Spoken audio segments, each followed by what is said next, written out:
እናንተ አቤል ምንድነው ያለው? ለማርታ ቃል ገባላት እንዴ? በምንም ተአምር ሆኖ በምንም በዚህ 2 ቀንና እንዲሁም ደግሞ በዚህ ቅርብ ጊዜ ወደ ቀልቡ ተመልሶ ደግሞ ወደ ሄርሜላ እንዲመለስ ነው እንዴ? እኔ እንጃ። ለማንኛውም በነገራችን ላይ አብርሽ ከማም ይሁን ከማም ከሄርሜላም ይሁን ከሩታም ይሁን ከሄርሜላ ዋናው አንደኛው ደስ የሚለው ነገር ወደ ቀልቡ መመለሱ ነው። ተግባባን አይደል? ወደ ቀልቡ መመለሱ ነው። ወደ ቀልቡ ከተመለሰ በኋላ ብዙዎቻችንም ያስጨነቀን አንደኛው እንደ ሰውን ለመረዳት ሰው መሆን በቂ ነው ነው የሚባለው። ስለዚህ እንደ ሰው ይህንን ነገር ስናየው እንደ ሰው ደግሞ ይህንን ነገር ስናየው ወይም ደግሞ ስንመለከተው አብርሽ ልክ እንደሊሆናና እንዲሁም ደግሞ ከጤናው እንደሊሆና ጤናማ እንደሊሆና አይተናል። በዚህም ተነሳስቶ ደግሞ ብዙ ልጆች አይ እንግዲህስ አብርሽ ምንም አልሆነም፣ የሆነው ነገር የለም፣ ልክ ነው፣ እንደ ተረጋግቶ ነው ስለተቀመጣ እናንተ እንደዛ የምትሉት ሩታን መርጧል። ምርጫው ከተናገረ በኋላ ምን አስጨነቃችሁ የሚሉም ልጆች አሉ። ይሄ እኔ እነሱን ልጆች የሆነ ቦታቸው እንደሚያማቸው ነው የማውቀው እንጂ መቼስ አንድ ሰው ጤነኛ ከሆነ በሰው አይንቀሳቀስም። ያኔ ሲታወሩ በራሳችሁ እንትን አድርጋችሁ የምታወሩት ነገር እንጂ ያኔ እንደዛ ሁለት በኩላችሁን እያያችሁ የሚናገረውን እያዳመጣችሁ እሱ የተናገረውን መናገር እዚህ ጋር እንዴት አድርጋችሁ ብትረዱት እንደሆነ ነገሩ ባይገባኝም ለማንኛውም ከሄርሜላም ይሁን ከሩታ የምሬን አሁን የተለቀቀው ቪዲዮ በጣም ደስ ብሎኛል። ዋናው አንደኛው ህዝቡ የሚፈልገው ነገር እሱ ሰላም ሆኖ ከጤናው ሆኖ ወደ ጤናው ተመልሶ ከሩታም ከፈለጋ ከሩታ ከሄርሜላም ከፈለጋ ደግሞ ከሄርሜላ በቃ ደቀቃ። እዚህ ጋር ሄርሜላ አሁን ቅርብ ጊዜ ነው የህዝብን ወዳጅነት ያገኘችው እንጂ ሁላችንም ሄርሜላ ስንሰድባት ወይም ደግሞ አይሆነሽም፣ የሰው ነገር የሰው ነው፣ የባክሽን ተመለሺ፣ የባክሽ ይሄ ነገር ይቅርብሽ ብለናታል። ተግባባን አይደል?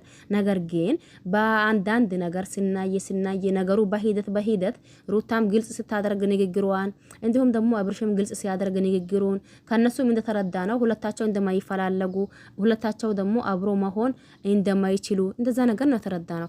ከዛም በኋላ እንዴ ማንኛውም ባልና ሚስት እዚህ ጋር ሲጣሉና የሆነ ነገር መሀላቸው ሲፈጠር ሚስቱም ሌላ ባል መፈለጓ ስለማይቀራ ከዛን ደግሞ ባሉም ሌላ ሚስት መፈለጉ ስለማይቀራ እዚህ ጋር ደግሞ ሄርሜላ አብርሽን ከልብ ስለምታፈቅረው እንዴ አዎ ይሁኑ ብለናል። ሩታ ወጥታ ህዝብን ይቅርታ ከጠየቀች በኋላ አንዳንድ ልጆች እኮ ለምን የባለፈው እንደምትረሱት ነው ግራ ግብት የሚያደርገኝ ምሬኔና እንዴ እዚህ ጋር አብርሽም ከሄርሜላ ከጎኔ ባትሆን እንኳን ሩታን አባዳን አልፈልጋትም ብሎ ተናግሯል።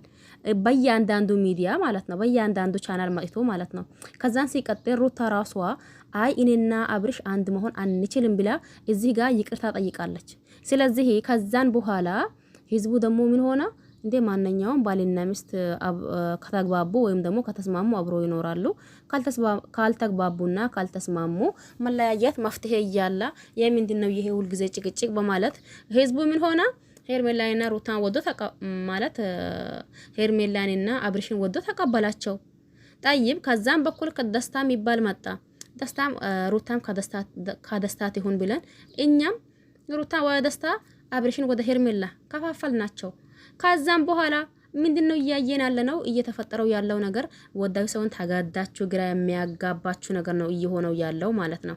አሁን ደግሞ ያም ሆና ይህ ዋናው አንደኛው መሰረት ወይም ደግሞ ዋናው አንደኛው ጉዳይ አሁንም የሚላችሁ ነገር ከማንም ይሁን ከማን ግን በነገራችን ላይ በዚህ ሰሞን በጣም ደስ ያለኝ ሰው አለ።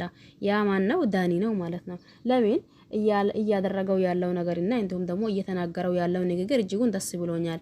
እዚህ ጋር ብዙዎቻችን የምንፈልገው ከሄርሜላ ይሁን ከሩታ አይደለም እንዴ ከማናቸው ይሁን እኛ ምን አገባን? ከሄርሜላ ይሁን ከሩታ ይሁን ብላ እኛ እዚህ ጋር እንወስነውለትም። የራሱን ውሳኔ ራሱ ነው የሚያውቀው። ነገር ግን ደግሞ ዋናው አንደኛው እኔ የሚፈልገው ነገር ልብ እንድትሉልኝም ማያዝ ምንድነው ይቺን ቦታ ያዙልኝ ልብ በሉልኝ እያለ ትላንት ራሱ አውርተዋል። ይሄም ማለት ብዙዎቻችን እንደዛ ነን። ምሳሌ እሱ ደህና ከሆነ ከሩታ ይሁን ከሄርሜላ ይሁን ውሳኔው እሱ እንጂ እኛ አይደለም። ስለዚህ ደስ ብሎኛል። ይሄ አቤል የተናገረው ነገር እውነት ከሆነና እውነት የሚሆን ከሆነ ወደ ጤናው ወይም ደግሞ ወደ ቀልቡ የሚመለስ ከሆነ ሄርሜላ ጋር ስለሚመለስ አይደለም። ዋናው ነገር እንዳለው ዳኒ አንደኛው መስፈርት የሱ ሰላም መሆንና የሱ ጤናማ መሆን ነው። ከዛም በኋላ ሌላው ይደረስበታል። ለማንኛውም ለዚህ ቤት አዲስ ከሆነ ሰብስክራይብ ማድረግ አትርሱ። ነባር ቤተሰብ ከሆናችሁ ደግሞ ላይክ ሼር አድርጎ አበረታቱኝ። በያላችሁበት ሰላማችሁ ይብዛ። ቸር ቆዩልኝ። ባይ ባይ።